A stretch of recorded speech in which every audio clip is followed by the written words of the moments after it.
Je suis honoré aujourd'hui de pouvoir vous apporter un message et j'espère que vous allez être édifiés.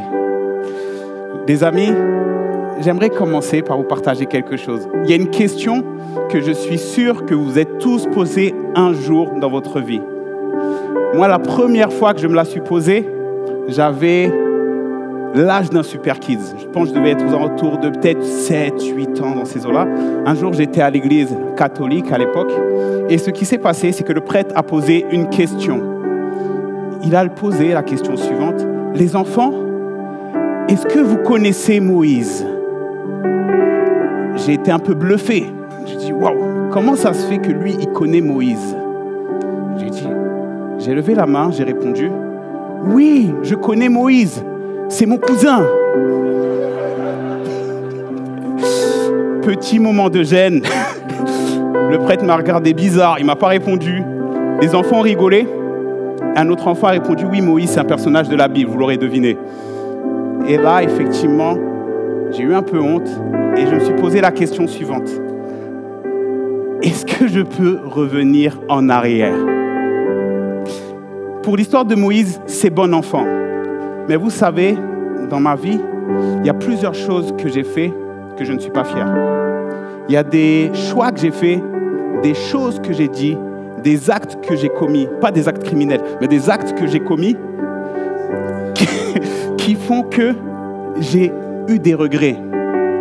Et lorsque je passais par des temps compliqués, après avoir fait ces choses-là, je me posais souvent cette question. Est-ce que je peux revenir en arrière? Et il m'est arrivé de blâmer Dieu, de demander à Dieu, Seigneur, pourquoi tu me fais passer par ces épreuves? Pourquoi tu me fais passer par ces malheurs? Est-ce que c'est un châtiment divin à cause des actions que j'ai faites? Et il y a quelque chose que j'ai appris très très tôt dans ma vie chrétienne, c'est que Dieu n'est jamais, et je dis bien jamais, l'auteur de nos malheurs. Dieu n'est jamais l'auteur de nos malheurs. C'est sûr qu'il y a des situations que l'on vit qui sont incompréhensibles, qu'on ne peut pas expliquer. Il y a des choses quelquefois qui nous arrivent, on ne peut rien y faire. Mais la majeure partie du temps, il y a beaucoup de choses que l'on vit qui sont simplement les conséquences des choix que l'on a faits. Et vous savez, il y a l'une des choses que Dieu nous a confiées. L'un des plus grands pouvoirs que Dieu a donné à l'homme, c'est le pouvoir de choisir. C'est ce qu'on appelle le libre arbitre. C'est quelque chose que l'on peut voir dans le livre de Deutéronome 30 au verset 19. Je vais vous le lire. Je prends aujourd'hui à témoin contre vous le ciel et la terre. J'ai mis devant toi la vie et la mort, la bénédiction et la malédiction. Choisis la vie afin que tu vives, toi et ta postérité.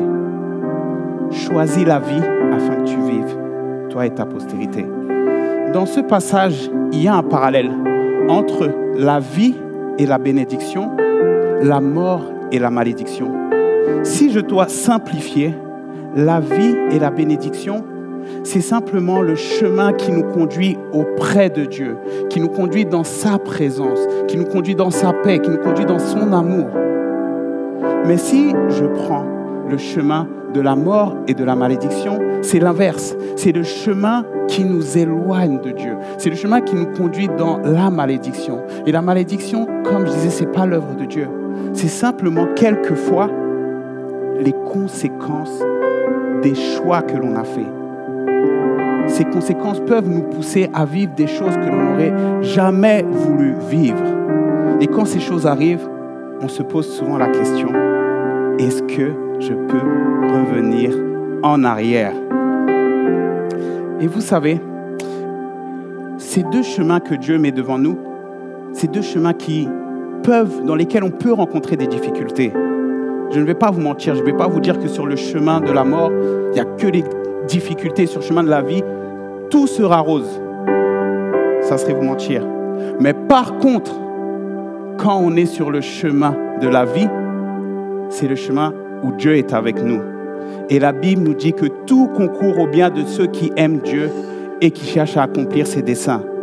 C'est-à-dire que même si vous passez par des difficultés sur le chemin de la vie, Dieu sera avec vous.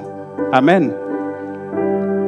Et vous savez, cette notion de choisir le chemin de la vie, c'est une illustration, c'est une parole qui est très très bien exprimée dans un des livres de la Bible, le livre de Luc, l'évangile de Luc, au travers d'une parabole qui est très connue, c'est celle qu'on appelle la parabole du fils prodigue. Je vais vous la raconter, on la retrouve dans Luc 15, du verset 11 au verset 24. Cette parabole, c'est l'histoire d'un jeune homme.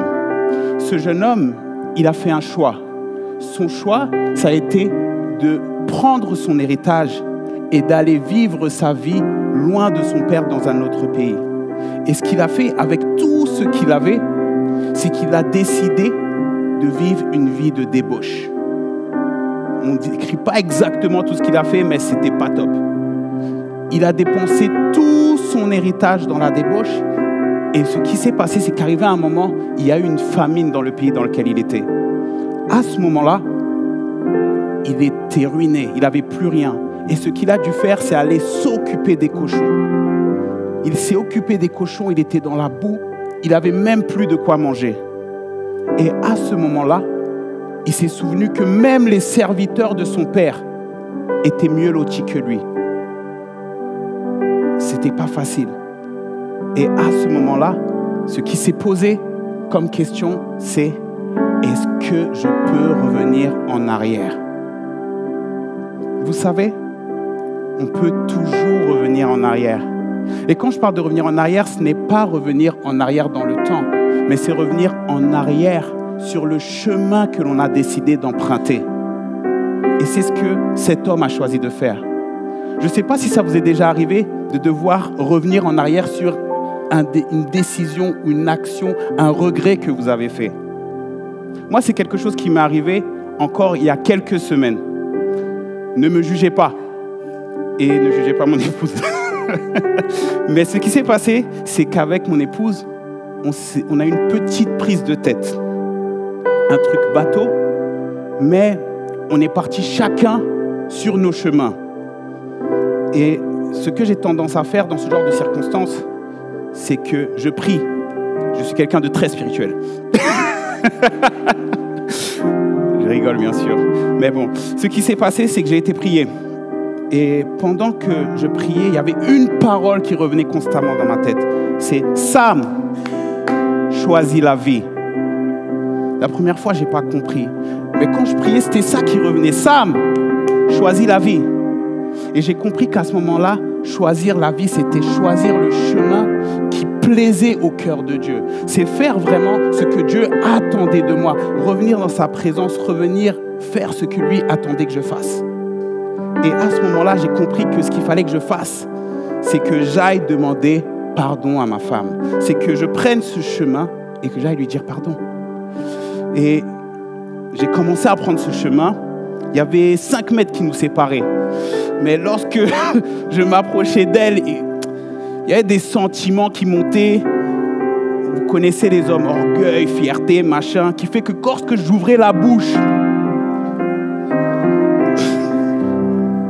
ça sortait pas. Et là, je repars, je reviens, c'est compliqué. Mais vous savez, ce que j'aime, c'est qu'avec Dieu, on peut manifester l'amour et quelquefois, il n'y a pas besoin de mots. Je suis arrivé, je lui ai fait un câlin, on s'est dit pardon. Et je pense qu'on a tous les deux choisi le chemin de la vie. Mais pourquoi je vous dis ça? C'est parce que, imaginez la difficulté du petit chemin que j'avais qui était de 5 mètres comparé au chemin que le fils devait prendre. Moi qui étais à 5 mètres de mon épouse, cet homme était dans un autre pays. Il était à des centaines, peut-être des milliers de kilomètres de son père. Mais il a dû faire un choix, le choix de revenir en arrière. Vous imaginez le poids de la culpabilité, le poids qui reposait sur ses épaules de tous les regrets, de toutes les actions, de tout ce qu'il a pu faire de mal, tout ce qu'il pensait qui était mauvais, qui sortait de lui. Malgré tout ça, il a décidé de revenir en arrière. Pourquoi je vous partage ça? Parce que il y a une chose que cette parabole nous enseigne, c'est que si cet homme a eu la possibilité de choisir de revenir en arrière, c'est que peu importe ce que l'on a fait avec Dieu, un retour en arrière est toujours possible. On peut toujours revenir en arrière, peu importe les actes que l'on a commis. Si on doit demander pardon, on peut revenir en arrière, c'est ce que j'ai fait. Si on a péché, on peut revenir en arrière. Parce que la Bible nous enseigne dans 1 Jean 1 au verset 9 que si nous péchons et que nous confessons nos péchés, Dieu est juste et fidèle pour nous pardonner et nous purifier de toutes nos iniquités. Donc les amis, on peut toujours revenir en arrière. Dieu est toujours prêt à nous pardonner.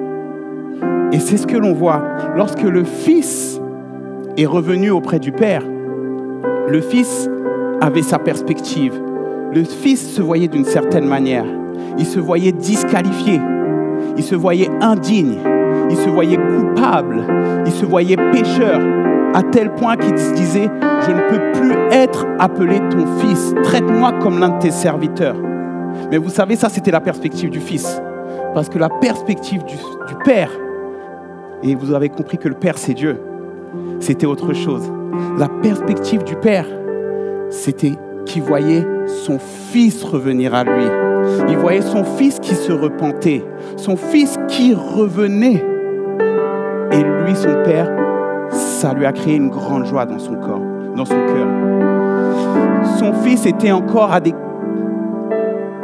dizaines, voire cinquantaines de mètres que lui avait déjà reconnu sa silhouette et qu'il a couru vers son Fils. Vous imaginez? C'est ce qu'on appelle l'amour parfait. Le Père n'a pas tenu compte de toutes les erreurs de son enfant. Il n'est pas arrivé en mode « Toi, tu ne voulais pas écouter, voilà !» Non, il a manifesté que de l'amour, l'amour parfait. Il a embrassé son Fils et il a demandé trois choses extraordinaires. La première chose, il a dit « Apportez-lui la plus belle robe ». La deuxième chose, apportez-lui une bague, mettez-lui une bague. Et la troisième, mettez-lui des souliers. Et ces trois choses ont un sens très particulier.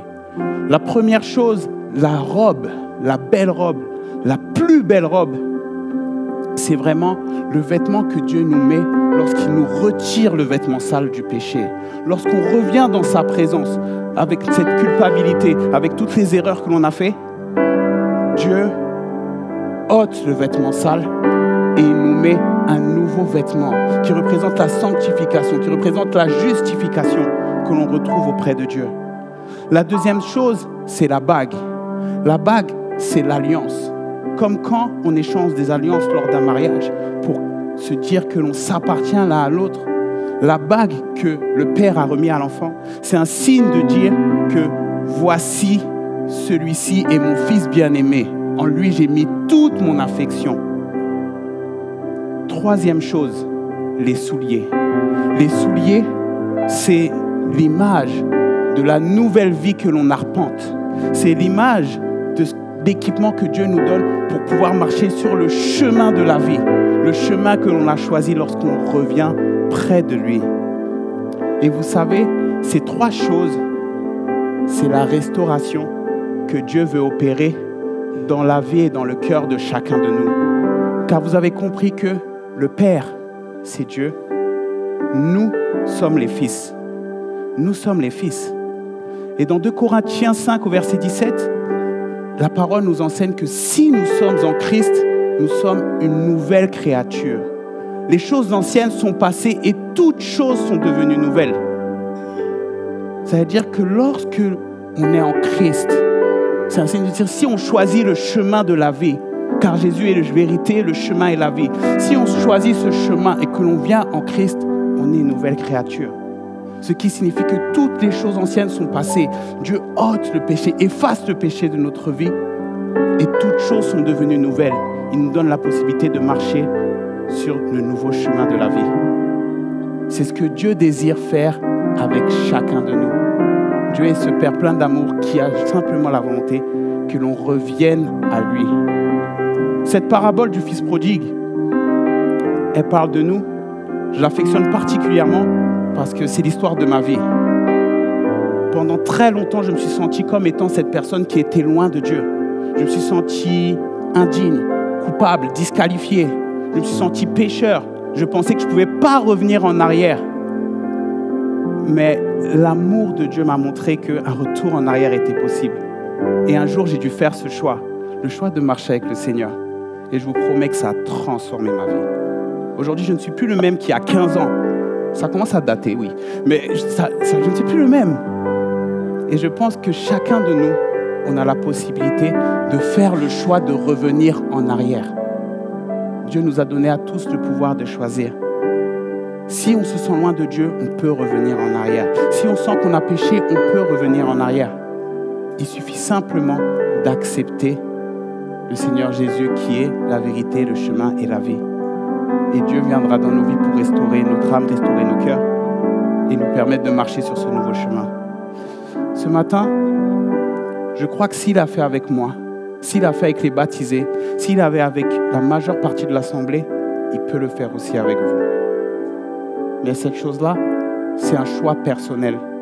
Donc ce matin, j'aimerais vous inviter, si vous avez peut-être jamais eu l'opportunité d'accepter Dieu dans votre vie, si vous sentez que vous êtes sur un chemin qui est loin de Dieu et que vous avez envie de faire ce retour en arrière, ce comeback, je peux vous dire que c'est possible. Mais le choix vous appartient. J'aimerais simplement que vous fermiez les yeux et que si vous sentez en vous ce désir de revenir en arrière, de lever la main. On va prendre le temps de prier ensemble. Merci, j'ai vu ta main. Continuez, vraiment.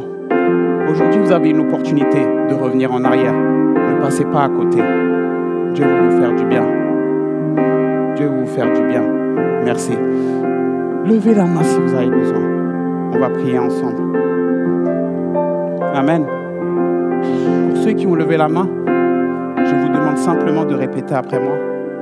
Seigneur Jésus, je reconnais que le chemin que j'ai pris jusqu'à présent m'éloignait de toi. Mais à partir d'aujourd'hui, je décide de te choisir Jésus, toi qui es le chemin, la vérité et la vie. Viens dans ma vie, pardonne mes péchés, pardonne-moi. Je veux faire de toi mon Seigneur et mon Sauveur. Dans le nom de Jésus. Amen.